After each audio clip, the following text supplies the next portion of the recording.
Guys, welcome to another episode of The Pulse.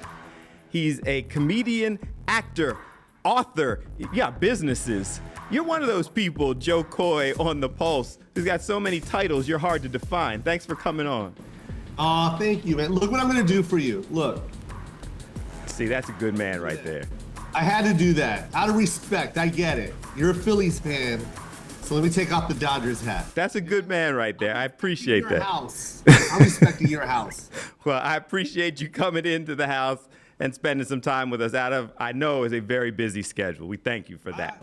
This is the best part of this beautiful job that we've been gifted from God. You know what I mean? We get to go out and just use our God-given talent to entertain people, and I make a living out of it. So it's like when you come in and do interviews, it's like, that's fun. I have all this information and research, and we're going to explore and whatnot, but right here on the list, he's been called one of the nicest guys in the business. And you start off by taking off the Dodgers hat, talking about how much you enjoyed this. What's that feel like when in what can be a tough business? No disrespect, I love everybody that I work with, but it's just like, I don't understand where this turning point is where it's not fun anymore. This is the easiest job. It truly is. And we decide to make it hard. And I feel that way just in life. I always say this, life is too funny to take seriously. Right. So I enjoy smiling. I enjoy just waking up and just having fun. I mean, gosh, man, like I have a great life and I'm living my dream right now. Being mad would be something I would choose to do. We all have our challenges. You know, everybody's not happy going to work every day. But I have those moments where I come in and I'm like, they're actually paying me to do this. You know, and you just embrace it. And here's another thing, and I hate saying this because sometimes, you know, it comes across the wrong way. If you're not happy with the situation you're in, quit and find something that you love. There's something in your gut. They always say that your gut is your second brain, but honestly, it's your first brain because it's your instinct. It's like it's telling you don't like it. Trust your gut. We've been hearing that since grandma to great-grandma to great-great-grandma. They say trust your gut. That is a proven fact. I've always been that way, man. I always like challenge myself or at least try and find something that I've always wanted to do and at least try and do it. So let's backpedal a little bit. 'Cause you say you've always been that way.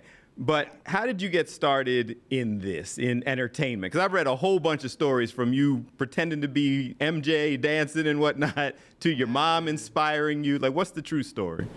That is the true story right there. My mom made me do all these talent shows that she would put together. Imagine a Filipino woman coming to America, and it's like, you're just by yourself. She would literally go to church just to find people that looked like her and talk like her. And then they build this small little group of Filipinos, and then next thing you know, they would rent out the nights at Columbus Hall next to the church, and after church, Sunday nights, it would be Filipino night. And they would bring their own food, they would, you know, entertainment, they'd have the kids sing, and, you know, there were no Filipino restaurants, so each family would bring their own dish, and it taught me how to get in front of a crowd. And I was already in love with stand-up, and now I'm in love with entertainment, and all that just came from that nights at Columbus Hall. So what, like 12, 13, you're up there doing MJ, you know, lip sync or whatnot. Good too, so good. Oh yeah? I feel like both of us are of a certain age where we could tell those stories, and because there's very little video to back it up one way or the other, like I keep telling people, I'm a much better basketball player now than I ever was then because there's no video to prove it one way or the other. So true. Your memories are in your head only, and it's only you describing what it was that you did in your past. But that's the best part about us, right? It's like we have our memories. That's something that this generation is missing because everything's so tangible and in front of them. And I feel like it ages you faster. You know what I mean? You do one scroll like this on Instagram, and you just went back 2 years. And it weighs heavy on you because you're like, God, look at me, or God, like, what did I do? Our generation, we had our memories, and that's what pushed us forward. We didn't have anything to look back at that brought us down. I'm again reading your background. 15, you're inspired by Eddie Murphy.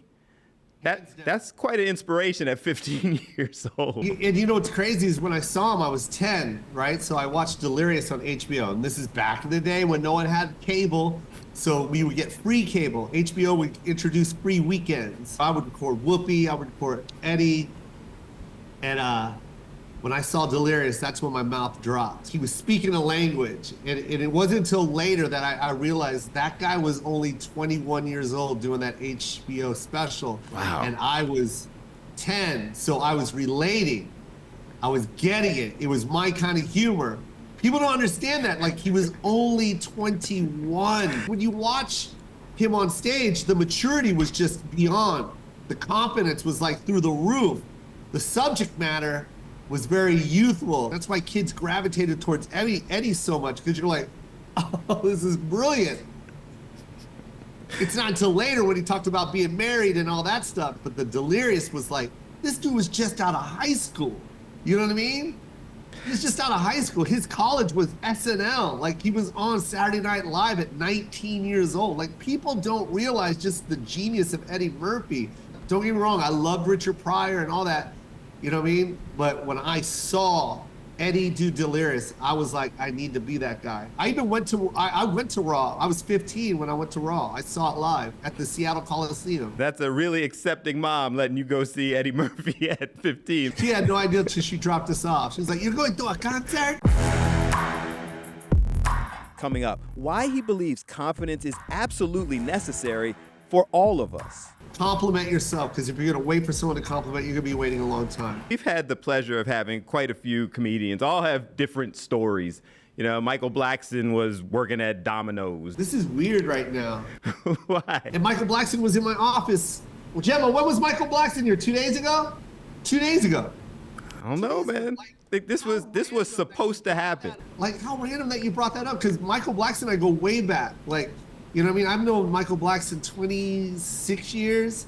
I was on this thing called the Black College Comedy Tour, and I was the only Asian on that thing. I was the only other, because black colleges and the black student body would, they always had to have diversity. They couldn't have an all-black show. So it had to be 2 black comics and then another. So it had to be either a Mexican or a white or an Asian. That's how it was. And I was the other. So they're like, do you have a white guy? They're like, oh, we got Jo Koy. You have an Asian? Oh, we got Jo Koy. We got Jo Koy. And so, yeah, I knew Michael Blackson way back then. Dude, this is crazy. You even brought his name up. He was telling those same kind of stories about how he got into it. But a lot of those folks that we have had on didn't always have it from, like, childhood. And it sounds like you knew really young that this is what you wanted to do. When I heard Richard Pryor's tape, that's when I discovered that being funny can also was more than just being funny with your friends, that it was a thing. You know what I mean? And then when we got the HBO, that free HBO, that's when I saw Eddie Murphy, and I saw physically what they looked like on stage. And I was like, that's when I fell in love with the whole art form. Did you ever envision, I mean, as a child who wants to do this, and you're seeing these folks, and now you're talking about the people you've worked with now for 20 plus years, and I'm doing the research and setting records, selling out places and ticket sales and what have you. Did you ever envision all of this? It's crazy, man. I live on, when I first moved to LA, I moved, it was called Marina Del Rey, which is just on the cusp of LA County. If I did stand-up, I would be in the Inglewood area. And you would see the Forum. You know what I mean? But Forum is, that's Showtime. That's Magic's house. You know what I mean? That's where Kobe first started playing. And then fast forward 35 years later, I sell it out twice. You know what I mean? And I'm just like, never did I ever think that I would literally do that. Just talking to you, your energy is, I've been doing this for this long, but I'm still loving this every day. I love it. And I pinch myself every time. And I think everyone should. And that's not just in stand-up or any like entertainment. It's just, I say this on stage. I say this on stage, Bill. I say, brag about yourself, because if you're gonna wait for someone to brag for you, you're gonna be waiting a long time. Compliment yourself, because if you're gonna wait for someone to compliment, you're gonna be waiting a long time. And all I'm saying is, like, Like, I'm so happy where I'm at in life, man. Like, dude, like, why am I gonna be waiting for someone else to acknowledge that? Like, this is amazing, and I live a good life, and yeah, and I think everyone should be that way in whatever it is that you do. Why wouldn't I talk about the forum? You know what I mean? Like, it took me 35 years, so Right. I'm gonna wait for someone else to bring that up? Hell no, bro. Like, no, dude, that's why I love rappers so much. I love rappers, and the main reason is because of their confidence, man. They speak it. Next, he was literally told not to fund his own Netflix special, and he did it anyway? And I just still remember my agent, my manager said, like, just go out there and kill it. Let us handle it, man. Just give us the best special. That way we can sell it. And that's what happened, man. The name I wasn't going to drop, but now I'm going to because he is your friend. Michael Yo was on with us. And I love Michael. And he was talking about, in a lot of ways, it was the same thing. He got tired of waiting for somebody else, to define his destiny or somebody else to tell him that he was good enough. So he just, I'm going to do it. Like, I'll do it. I'll produce my own shows. I'll go out there and pat myself on the back. I'll start the podcast. Is it kind of the same energy? 1000%. Like, I'm not gonna sit there and wait for you to sign a deal with me. You're not gonna sign a deal with me, then I'll shoot it myself. It's just like my first Netflix special. And by the way, this is before Netflix was even making specials. You know what I mean? That was 2015 when they made the announcement. And I was like, ooh, I gotta get on this. And they signed all these comics, and then they didn't approach me. And literally I was like, okay, well, then I'm gonna shoot it myself. And I shot it. But here, I never told this part of the story too. This is crazy. When I shot it, when we had the camera set up in the theater, we got a phone call from Netflix, and they're like, hey, we hear you're still shooting the special. And my manager's like, yeah, he is. And they were like, we just want you to know we really don't want it. Wow. And that was live from Seattle. So imagine walking on stage already knowing that the person that you're trying to sell it to already said no, but yet you got, all your money invested. And when I say all my money, I don't want to give out a number because I want to let you guys know, but let's just say all of my money. Right. It would have hurt to lose it. It would have hurt. And it was funny because backstage, I'm all, I'm just mad, I'm upset. I got my son sleeping on the couch. I got this theater that's sold out, and I'm just like, they already said no. They haven't even seen it. And I just still remember my agent, my manager said, like, just go out there and kill it. Let us handle it, man. Just give us the best special.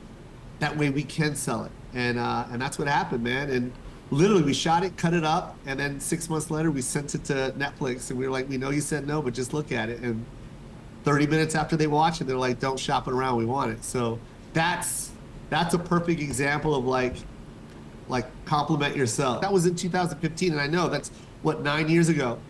But 9 years ago, technology has changed so much. It's like I needed that. I needed that push because there was no outlet. There was no platform that was helping people like me that needed a platform to get my message out there, to get who I am out there. Netflix is still king. I love Netflix. Don't get me wrong. I just signed I signed 2 more deals with them this year. So I got one dropping in June, and then I have to shoot another one right after June. So I love Netflix. Netflix is a massive business, and they're successful for a reason because they make the right decisions, right? Yes, they make some wrong, and yes, they make right, but it's a business and it's their money, and it's not up to you to decide where they spend their money. It's up to you to show them that they should spend their money on you and that they should invest on you. So I respect them for saying no, because it pulled something out of me that I never thought I would produce a special. And now here I am producing other people's specials because of that moment. It's catapulted me to do something else now. You'll be in Philly the 22nd of March, Wells Fargo Center, but you're going all over the place. So tell us about this latest tour. This is crazy, man. It's an arena tour, and it's even nuts to say that I'm playing Wells Fargo Arena, man. Like, the Answer played there, bro. Like, come on, man. I get to walk in and that court is gonna be filled with chairs, and and I'm gonna be It's still to this day, I'm in awe. Like, I do this thing, man. I do this thing where I collect chairs from arenas. Mm-hmm. So, like, you know what I mean? Like, this is Sacramento Kings. Look at this one. That's the Forum. Okay. How many of these chairs do you have? I take them, bro. It's history. When I was walking down the Forum Tunnel, you look on the wall and you see the Jackson 5, Marvin Gaye, Diana Ross, AC/DC, Journey. And you. And then it says me, and I'm on there 6 times. You know how many? This is history, bro. People sat on this chair to watch the Jackson 5, bro. It's in my office. I'm picturing some security sitting there talking to their supervisor going, he's taking that chair. Like, should we call somebody? Hey, I ask the house every time. I'm like, don't give me anything. Just give me one of those chairs. I know you got extras. Let me have one. So Wells Fargo Center, get ready. I'm taking a chair. Hey, look, you're earning the chair. I think at the very least, you should be able to take a chair. Coming up, how Jo Koy explains that he uses his success to help so many others. We all have our own personal goals, so you can help other people up. Keep helping them up, because there's a lot of mountaintops, man. You do a lot of talking about your experiences, your background, your inspiration, a lot about your culture and background during your show. Why? Why is it important that you share those experiences? I'm so happy you gave me that question. Imagine living here in the 60s and 70s, the height of, when it was blatantly in your face racist on every level. Mm-hmm. Going into a mall, racist. Watching TV, racist. Watching a cartoon with your kids, racist. Looking at depiction of Asian people through animation, racist. You know what I mean? Imagine being an immigrant woman with an accent, living in this country with that type of environment, raising their kids, and having to just laugh at it. Yeah. Having to just watch it with their kid, seeing this cartoon portraying an image that's horribly false, extremely offensive, and watching your kid have to laugh at it. And the only selection you can watch on TV is of another family that doesn't look like you, but love it, but don't relate to it. Right. Imagine being a Filipino nurse in America, working at a hospital since the 70s. Every hospital I've been to filled with Filipinos. And then you come home and you watch a TV show about a hospital and not one actor or even an extra is Filipino. Almost like you're invisible, almost like you're not seen. So when people ask me, why do you tell your mom's story like that? I'm not making fun of my mom. I'm telling her story because it's her one chance to actually hear her voice on TV.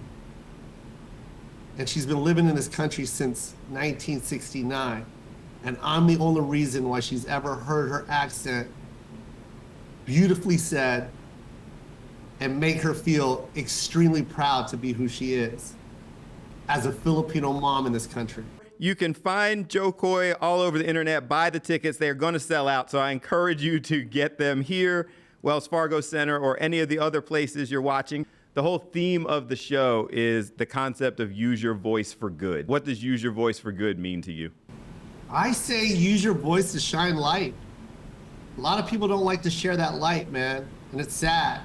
We're all here to win, and there's enough mountains. We all have our own personal goals, so you can help other people up.